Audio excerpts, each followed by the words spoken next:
நான் ஷெப்தினா சுவையும் ஆரோக்கியம் இருந்த கமோமோ சமையலில் இன்றைக்கி ஒரு அருமையான ரெசிபி. நம்ம வீட்டில் ஆல் டைம் ஃபேவரட் ஒரு காய் இருக்கும், வெண்டைக்காய். வெண்டைக்காய் வாரத்தில் 2 நாளாவது சமைப்பீங்க, அந்தளவுக்கு சூப்பராக இருக்கும். ஆனால் பெரும்பாலும் பார்த்தீங்கன்னா எல்லோரும் ஒரே மாதிரி சமைப்பீங்களே. இன்றைக்கி வெண்டைக்காய் பொடி பெட்டல் பண்ண போகிறோம்.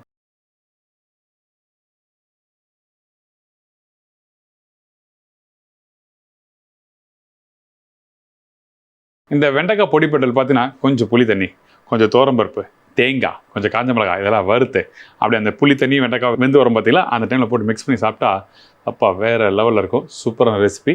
இந்த ரெசிபிக்கு தேவையான பொருட்கள் ஃபஸ்ட்டு பார்த்தலாம். வெண்டைக்காய் பொடி பெட்டல் தேவையான பொருட்கள்: வெண்டைக்காய் 1/4 கிலோ, வரமிளகாய் 5 நம்பர், தோரம்பருப்பு 4 டேபிள் ஸ்பூன், தேங்காய் 4 பத்தை, கருவேப்பிலை தாளிப்புக்கு தேவையான அளவு, புளி தேவையான அளவு, கடுகு 1/4 டீஸ்பூன், உப்பு தேவையான அளவு, எண்ணெய் சமைக்கிறதுக்கு தேவையான அளவு. இப்போது இந்த தேவையான பொருட்கள் பார்த்தீங்கன்னா மொத்தமே ஒரு 1 2 3 4 5 6 7 8 9 பொருள் தான். சரிங்களா, ஈஸியாக பண்ணிடலாம். ஆனால் நல்லாயிருக்கும். இது பொடி வந்து பார்த்திங்கன்னா ரொம்ப ஹைலைட்டான ஒரு பொடி இது. அதுக்கு முன்னாடி நம்ம என்ன பண்ணுறோன்னா தாளிப்பு போட்டு வெண்டைக்காவை வேக வச்சிடலாம்.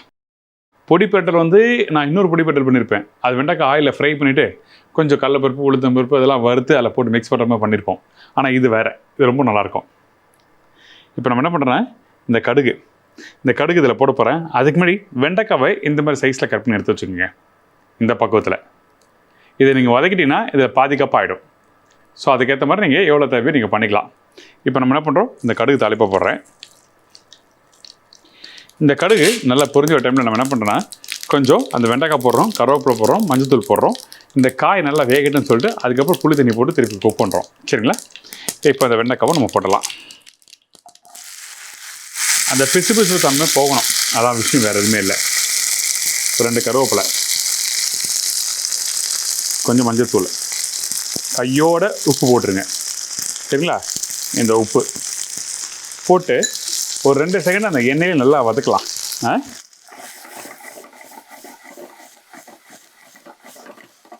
ஒரு 2 செகண்ட் வதங்கிட்டோம். இந்த சைடில் பேன் வச்சுருக்கேன். தோரம்பருப்பு பெரும்பாலும் பார்த்தீங்கன்னா இந்த கடலைப்பருப்பு உளுத்தம்பருப்பு பொடியெலாம் யூஸ் பண்ணாங்க. ஆனால் நான் தோரம்பருப்பு யூஸ் பண்ணுறேன். நல்லா டேஸ்ட் எடுத்து கொடுக்கும், நல்லா வாசம் கொடுக்கும் தோரம்பருப்போட பக்கம். ஸோ அந்த தோரம்பருப்பை இப்படி நல்லா வறுக்க ஆரம்பிக்கிறோம். வறுக்கிற டைமில் ஒரு 4 மிளகா, காரத்துக்கு ஏற்ற மாதிரி ஒரு 4 மிளகாவை இங்கே போடலாம். 4 5 போடுங்களேன், ஒன்றும் தப்பு இல்லையே. அதுக்கப்புறம் பச்சை கருவேப்பிலை இதெல்லாம் போட்டு சைட் பை சைடு ரெண்டுமே வந்து நம்ம ரெடி பண்ணுறோம்.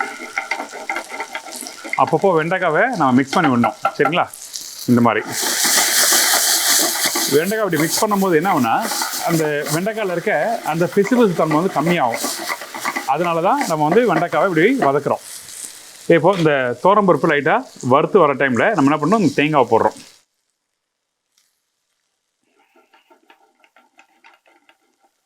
அடுப்போட ஃப்ளேமை கம்மி பண்ணுறேங்க. கம்மி பண்ணிட்டு இப்படி டாஸ் பண்ணிட்டே இருக்கணும். இதுக்கப்புறம் இவர் விட்டால் ரிஸ்க் ஆகிடும். அப்பப்போ மிக்ஸ் பண்ணிட்டு இருக்கணும். ஏன் கேட்டிங்கன்னா இந்த இடத்துல அடுப்பில் எடுத்து வச்சது காரணம்னா தோரம்பருப்பு கீழே இருக்குது, தேங்காய் ஈரத்தன்மையாக இருக்குது.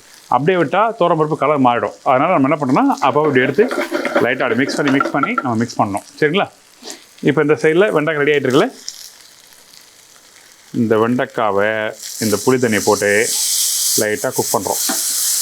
வெண்டைக்காய் பார்த்தீங்கன்னா 70 to 80%, 70% போதும். 70% வெந்து வர டைமில் இந்த புளி தண்ணியை அதில் போடுறேன். சரிங்களா, உப்பு போட்டாச்சு. இந்த காய் வேகட்டும். ஒரு மூடி போட்டுங்க தலைவரை.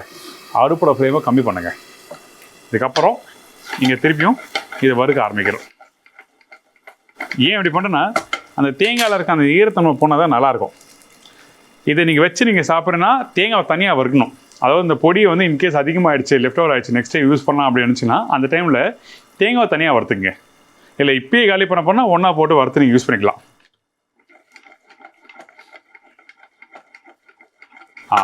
ரெடி ஆகிடுச்சு. இது நம்ம என்ன பண்ணுறோன்னா இதை அரைக்க போகிறோம். அரைக்கும் போது தேங்காவை மிக்சியில் அரைச்சி அப்படி இருக்கும், குறை பக்கம் இருக்குங்களா, அந்த பக்கத்தில் அரைச்சி எடுத்துடுறோம். அதே மாதிரி தோரம்பருப்பும் பார்த்தீங்கன்னா நீங்கள் வந்து அந்த கடக்கு முடக்குன்னு இருக்கும், சாப்பிட்றதுக்கு நல்லாயிருக்கும். அதனால் அந்த பக்கத்தில் குறை பக்கத்தில் அரைச்சி உங்களுக்கு காமிக்கிறேன். அதுக்கு பிறகு இதில் போட்டு பரட்டி எடுத்தால் ரெடி ரெசிபி. இந்த பொடி அரைச்சாச்சு. இங்கே பாருங்கள் எப்படி இருக்குது. இதுதான் பக்குவம். அந்த தேங்காய் மிக்சியில் அரைச்சி அப்படி இருக்கும், குறை பக்குவம். அந்த மாதிரி பக்குவத்தில் அரைக்கும் போது தண்ணி ஒரு ட்ராப் கூட இருக்கக்கூடாது, நல்லா மிக்ஸி துடைச்சிட்டு போடுங்க. சரிங்களா? இப்போ இது அரைச்சாச்சு. இதுக்கப்புறம் இந்த வெண்டைக்காவை நீங்கள் ஓப்பன் பண்ணி பார்க்கலாம். இதுக்கப்புறமும் வெண்டைக்காய் குக் பண்ணால் வெண்டைக்காய் காணாமல் போயிடும். ஏன்னா நேரம் ஆக ஆக அது சுருங்கிடும். போதும். இப்போ இந்த இடத்துல நம்ம ரெடி பண்ணி வச்சுருக்க அந்த பொடியை போடுறோம். அவ்வளோதான். எவ்வளோ தேவையோ போடுங்க. போட்டுட்டு நம்ம என்ன பண்ணுறோம், இதை பேனில் டாஸ் பண்ணுறோம். அவ்வளோதான். ஃபஸ்ட்டு இப்படி டாஸ் பண்ணுங்கள். அவ்வளோதான். அப்படியே எடுத்து சர்வ் பண்ண வேண்டியதான். இந்த மாதிரி வெண்டைக்காய் பொடி பாட்டில் நீங்கள் சாப்பிட்ருப்பீங்கன்னு தெரியல, ட்ரை பண்ணுங்கள். வேறு லெவலில் இருக்கும். கொஞ்சம் தயிர் சாதம், மோர் சாதம், அதுக்கெல்லாம் ஃபஸ்ட் கிளாஸாக இருக்கும்.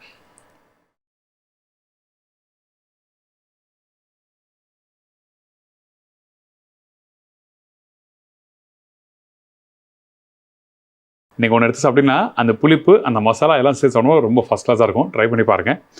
இந்த மாதிரி நிறைய இன்ட்ரெஸ்டிங் ரெசிபி காமிக்க தான் நம்ம கம்மங்கூழ் சமையலில் நிறைய காமிச்சிட்ருக்கோம். உங்கள் எல்லாருக்கும் ரொம்ப பிடிக்கும்னு நினைக்கிறேன். இதே மாதிரி நான் இன்னொரு புது ரெசிபியை பார்க்குறேன். பாய். தேங்க்யூ.